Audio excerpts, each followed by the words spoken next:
شايفة النهاردة طاقة مختلفة جدا ليكي، طاقة حبيب مشي من الماضي بس راجع ندمان عليكي جدا. شافك اتغيرتي، احلويتي، ابتديتي تهتمي بنفسك، بيراقبك من كل مكان ومن كل حتة انت بتحاولي تكوني فيها.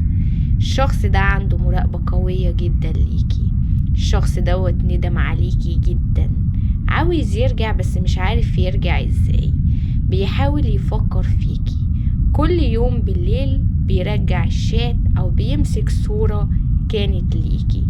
هو بيبين انه هو مش فارق معاه الطاقة بتاعتك، او مش فارق معاه انت وجودك مهم ولا لا.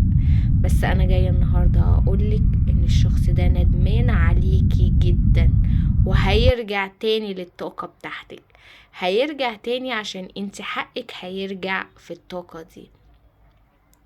الشخص دوت موجود عندك دلوقتي في جهة الاتصال، وواضح جدا ان انت كمان بتفتحي وبتشوفي الرسائل بتاعته، لكن كنت فاكرة ان هو خلاص نسيكي وبدأ علاقة جديدة. جاية اقولك ان في خلال الشهر دوت في رسالة واضحة جدا جاية من الشريك.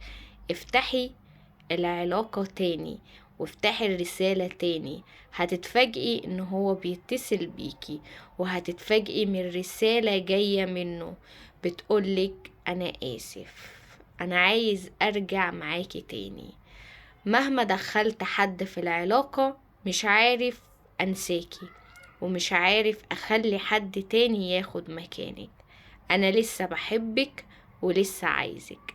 استقبلي النهاردة الطاقة دي ان هي ليكي، واستقبلي طاقة الرسالة دي النهاردة ان هي ليكي.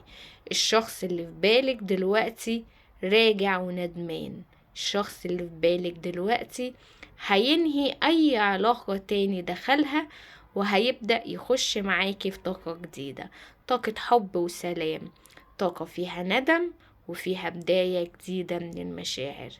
كود روحاني النهاردة هتفعليه معايا في الطاقة.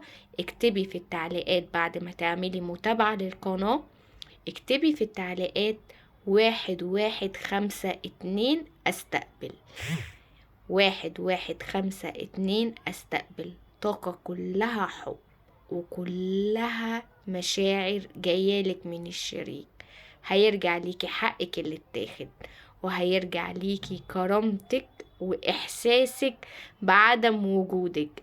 كل حاجة كن نفسك تحصل هترجع تحصل تاني. ما تقوليش الماضي راح، ما تقوليش ان الطاقة خلاص خلصت. انا جاية النهاردة بأكدلك ان طاقة الشريك رجعة. استقبلي الطاقة بكل حب، ما تنسيش المتابعة عشان اتأكد ان الطاقة النهاردة وصلت ليكي، وان الرسالة كانت واضحة وكانت ليكي مخصوص. استقبلي يا بنتي بكل حب.